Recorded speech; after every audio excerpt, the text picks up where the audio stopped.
back, everyone, to another episode of Sisto Says, powered by Design 2147, a New York City building and code consulting firm. Today, I'm here with Eugene Mekhtiyev from IMC. Eugene. Thank you. Great to have you aboard. Thank you for having me.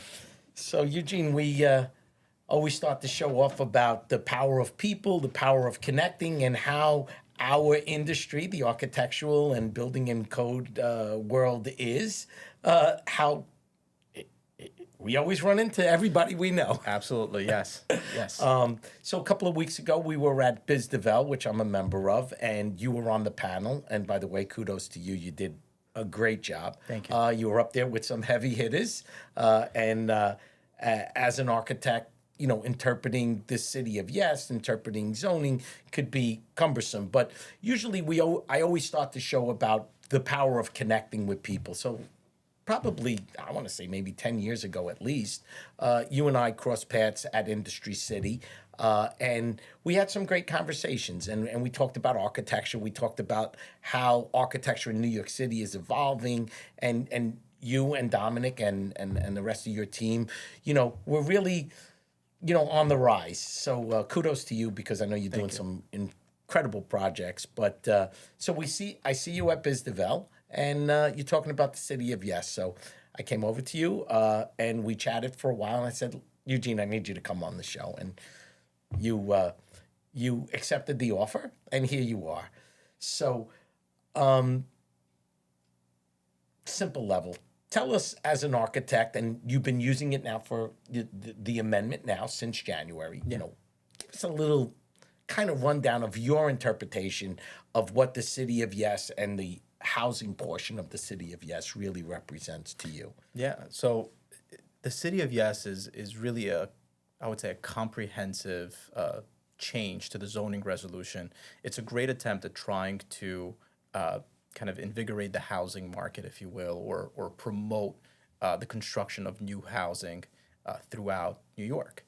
And, you know, it's a very exciting time. I think that what the text did in many ways was help align some of the affordable kind of requirements of the city with the zoning resolution.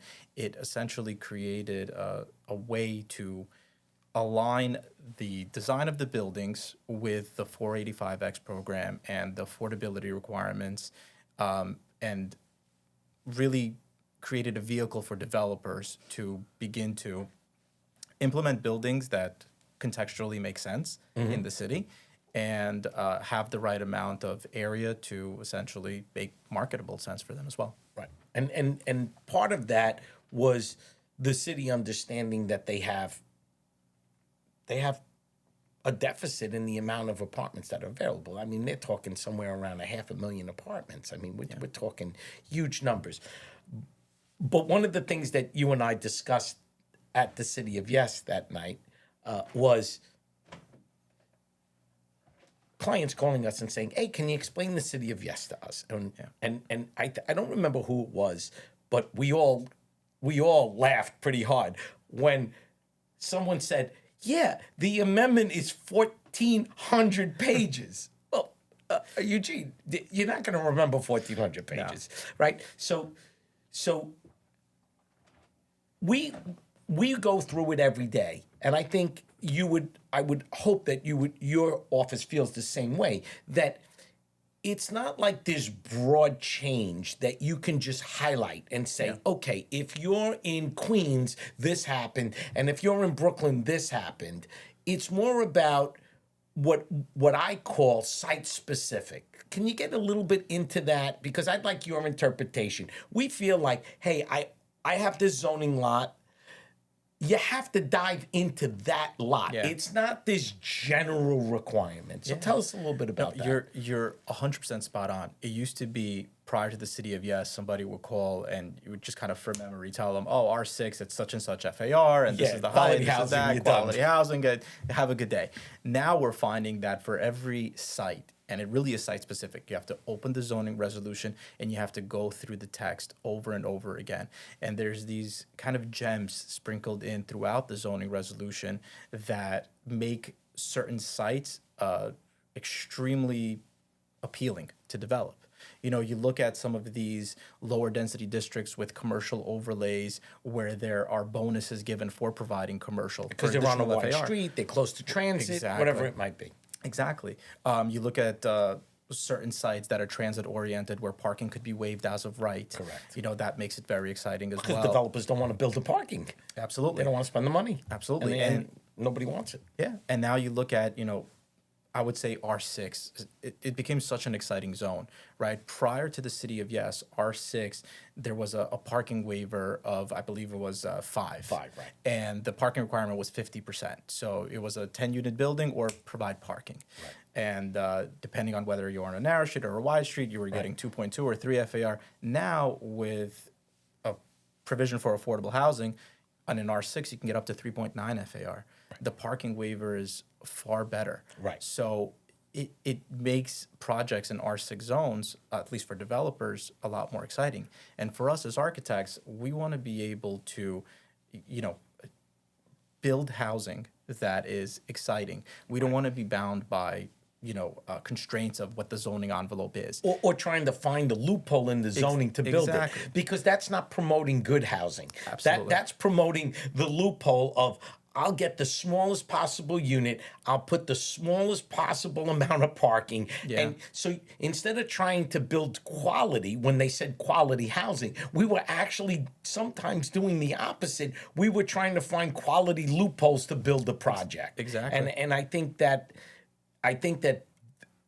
to make that extensive change, you got to give Eric Adams and all the borough presidents credit for taking it on.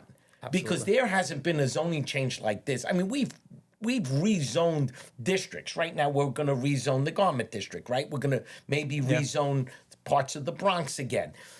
They're really specific for that neighborhood or that district. But to take on the whole city and deal with every community board, and it's a huge haul. It is a huge haul. And I think one of the things that this text amendment really did was give flexibility to architects and developers to design appropriate housing, like you said. And this really is a comprehensive amendment that is citywide.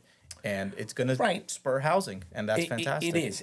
But one of the questions that we've gotten, and I know you've gotten it, not to pick on all my friends in Bay Ridge, but I own this lot. Now that City of Yes is here, what can I do with it? And we go, nothing.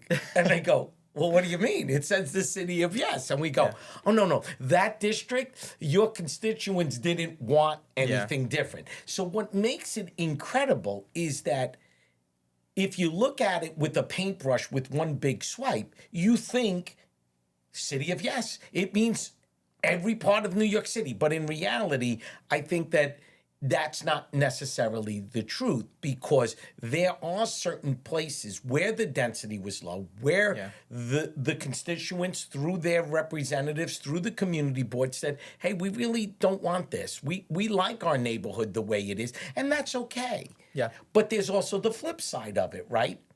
Perfect example was, we talked a little bit at BizDevelop about, being in Brooklyn around 65th Street, a lot of trains, a lot of action, and that didn't get any upzone either. Yeah. Or didn't. So it validates your point, which is it's truly site specific. It is. Yeah. Absolutely. And, there are neighborhoods that are designated as 1- and 2-family home neighborhoods, and there's certain, charm and character about them. And those will largely remain that, at least under this text amendment. But there's also some provisions in there that gave flexibility. I grew up in Astoria, Queens, typical row house, 2-family, Italian. We had a kitchen in the basement. We had, that's where we ate, and that was our culture. That was our heritage. They didn't know anything different. Now there are some flexibilities. We had a 2-car garage in the back. There's opportunities now, if I'm not mistaken, for that for those type of buildings to add a unit in certain situations. Yes. And have you seen that in the Brooklyn world? Because I know a lot of your work is throughout the whole city, but you're in Brooklyn, and I'm sure there's a lot of people that are asking, can I make a unit in my basement? Can I make a unit in my garage? Yeah, so the question has definitely come up, and we've explored it on a couple of sites, and it goes back to the topic of it being really, site specific. It has to kind of all align in the right way. And the one thing I would say is for these 1 and 2 family homes, one of the things that happened was the reprieve on rear yard. Right. I can't tell you how many times people came and went to the BSA to get a rear yard reduction to 20 feet. Versus 30, right. Versus 30. But 10 feet, when you in building on a one family house, 10 feet is a lot. It's a lot. It's at 33%. Right. And if you look at it, it just boils down to, once again, flexibility, right? As architects, we now have flexibility to distribute the floor area. We can get a more exciting facade or a more exciting urban condition to occur at the streetscape, the roof.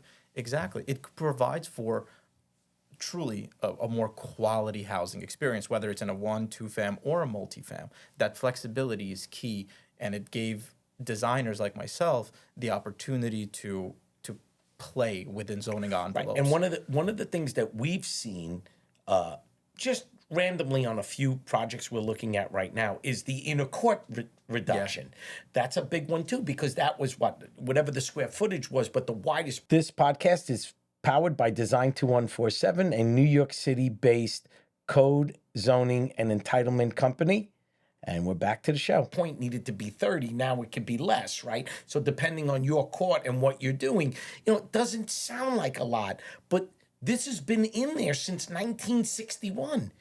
Fast forward, 2025. It took 64 years, right, for someone to say, hey, this doesn't really look right. Maybe we could do a better job with this. And they had their reasons when they did it. Right. Right? And you and I grew up through it.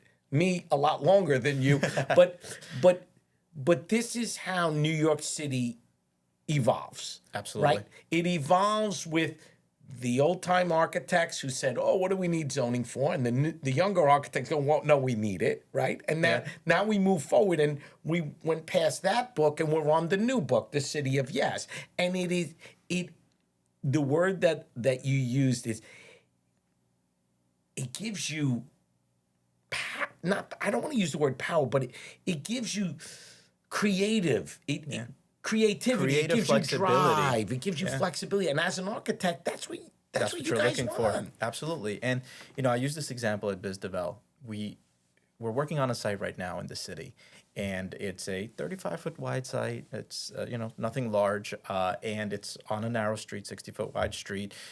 Prior to City of Yes, sliver law was a thing, right?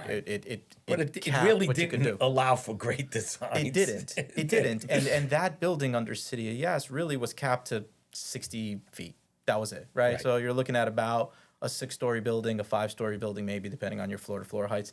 Now with City of Yes and that provision getting pushed down to the kind of optional height factor provisions, we're able to use normal heights. Right, other means, right. The apartment will be taller. The windows will be bigger. The quality of the apartment will be much better. And in that case, the developer is able to utilize all the FAR afforded to them, right? It's essentially a 10 FAR site. Before, they weren't able to maximize it. It can only go to 60 feet. Absolutely. So it's going to create more housing because of City of Yes. Right, because if every developer tacks on 1 or 2 units, exactly, it starts to add up quickly. When you keep reducing it by 1 or 2 units and you have a deficit, the deficit just keeps getting larger. It keeps getting larger. And now with UAP, which is the Universal Affordability Preference, where they've essentially said, look, anybody who wants to build affordable housing can. We're going to give you additional floor area to do so. It aligned with the requirements of 485X. So now you're looking at providing 25% affordable units, and the zoning resolution is giving you the additional floor area to regardless. do so. Regardless. Right. Whereas before it would start only here and end only there. Exactly. Where now it's open to everyone. It's citywide. So we talk about the 485X, and then obviously when I started the podcast a while ago, everyone was upset because we had no more 421A. 421A, yeah. And then I had a lot of people that were on the lobbyist side come in and talk to us about the 485X, and we had we actually had Carlo from the New York Building Congress come in and talk to us about the 485X and the process and what it takes and how it goes through the state and the city and how it affects all these things. And so here we are. It's been around now for a while. Yeah. And at the beginning, no one was really jumping in. All of the really big developers that we have done work for said, we're not in. Yeah. We're out. We're going to go build in Philly. We're going to go build in Nashville. And they took their money and they went. They went because they can build wherever they want. They're not stuck in New York City, Correct. right, Eugene? So here we are, and you mentioned it at BizDevel. We're seeing it now that people are now starting to use the 485X. Yeah. Right. And when we're there, we're noticing a pattern, and you've noticed a pattern that they're going to extremes to build maybe 2 buildings instead of 1, not to exceed a threshold. Right. And is that something your office is seeing as well? We are. We're seeing kind of this, if you will, the dawn of the 99-unit building. I saw an article somewhere where it mentioned that, and it's pretty accurate. Developers are looking for sites that would kind of stay around the 99-unit mark, not to exceed the 99-unit mark, or are chopping up sites into multiple parcels, Creating two zoning lots, 2 separate buildings, completely different, and essentially creating 2 developments to keep it under 99 units. And from my understanding is it's essentially the construction costs would escalate significantly over 99 units because of the 485X requirements. And the wage rates. And the wage rates. And that coupled together with the high interest rates is just not penciling out. And materials. And materials. I mean, let's be honest. Materials have just, forget the tariffs, before the tariffs. No, absolutely. And you know it because when you're putting a great design together, they love the design, and then they give it to their contract, and they come back and they say, hey, Eugene, love it, but, price per square foot, this Right. just doesn't work for us. We need some other materials or other design changes to make it work. So if the scales go up in wage and materials go up in wage and cost of money goes up in wage, how do you get developers to build affordable housing? And that's the struggle. And that is absolutely the challenge. And it's tough, it's really tough because at the end of the day, if it doesn't make sense for developers to build in New York, like you said, they will go to other markets. Their money is as good anywhere else. Exactly. Well, listen, I see it, Eugene, clear as day. I drive up the Hutchinson River Parkway up to my place in Stamford, and I go up I-95. So I leave Brooklyn, and when I leave Brooklyn, I go through Queens, and wherever there's a train station, there's a building now. There's a tall building now. Right? Yeah. Go past Citi Field. They're building these big units right next to the train so people can come out and they get on the 7 train. But once you get over the bridge and you get to the Bronx and you go through the Bronx, same thing's happening in the Bronx, right? All of the South Bronx along the Grand Concourse on the water there is just a mini city now, right? But when you get into Westchester County and you get all the way to Fairfield County, where I live, wherever there's a train now, there are buildings. And those developers are not Westchester developers. They're developers from anywhere that say, hey, there's a great site. We get these benefits. Right. We can build it at this cost. This is a great location. They can be in Manhattan in 35 minutes. Why wouldn't we build right here? So it's funny you mention it. We did 2 modular buildings, multifamily buildings in New Rochelle, adjacent to a train stop, and I believe it was like 20 or 25 minutes, and you were right in the heart of Manhattan. New Rochelle is booming. It's booming. They did a great job of coming out with a new, they called it the DOZ, Downtown Overlay Zone. Correct. And they kind of created incentive for developers to come in and there build was housing. And there was one developer who started Rock City or whatever they call that development there with the parking garage and the big town. And nothing built around it for years until they realized they needed to find a way to partner with developers. And I think one thing that I would say that I take away from my show of most of everyone who's come in to talk about zoning is, and you bring out the point today, Eugene, which is that municipality has to find a way as a government to partner with developers to say, Absolutely. how do we build for you and you build for us? Oh, and they partner together.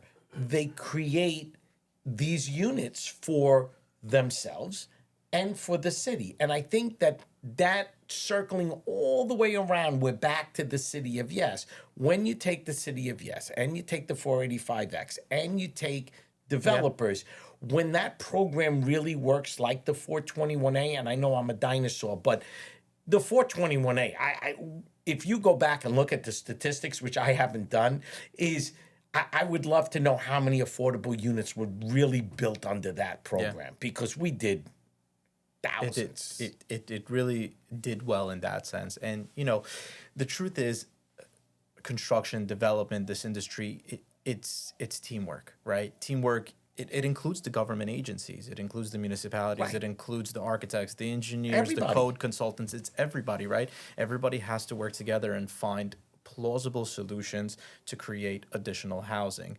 And, you really have to look at everything holistically, which is what makes City of Yes so exciting, is because it was kind of this attempt at a broad stroke way of creating a vehicle to produce more housing. There are other elements that need to give, though, right? Right, it can't be perfect. It can't be perfect. It's a great you can't start. Right, you can't take the brush and make one swipe and, Yeah. and paint the whole wall. It takes a lot of small strokes to paint the Absolutely. whole wall. And I remember at VisDevel, one of the things we talked about was the concept of conversions, which Right. City of Yes essentially not blanket made legal, if you will, but any building that existed prior to, I believe, 1990 was the cutoff date, you can go through the method of converting to residential.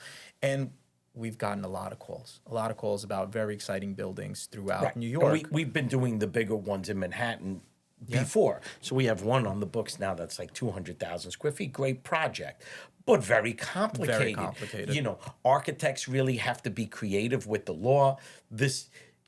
There's things that are written, and you know it better than me, Eugene. We do it every day. What it says and what it's interpreted as can be two different things.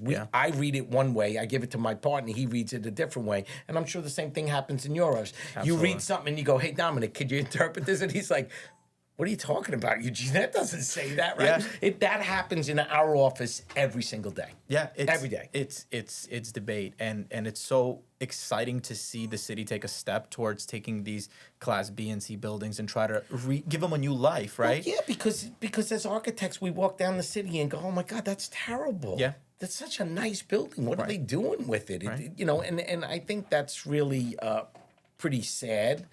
But I think that the city acknowledged it, and I think they understand it, and I think they've done a really great job. I agree. So we spoke a lot about the city of yes, and a topic that's been coming up quite often these days is, so sister, do you use AI? And the answer is, we do. I use it for sales. So I'll share that with you because that's what I do day to day. And I have a program and I put in all this data about projects that I am soliciting, that we've given proposals to. And it has the time frame of when we follow up. It has the cost, and it really gives me a full view of the 101 projects that I have pending proposals on that are new projects, not existing, brand new projects. And about 2 weeks ago, I'm going through the program, and all of a sudden, this thing popped up, and it said AI. It's like, clicked on it, and it basically scolded me for saying, you haven't followed up with your customer on this particular proposal, and this is why. You entered it on this day. You said you were going to follow up on that day. You didn't put in it.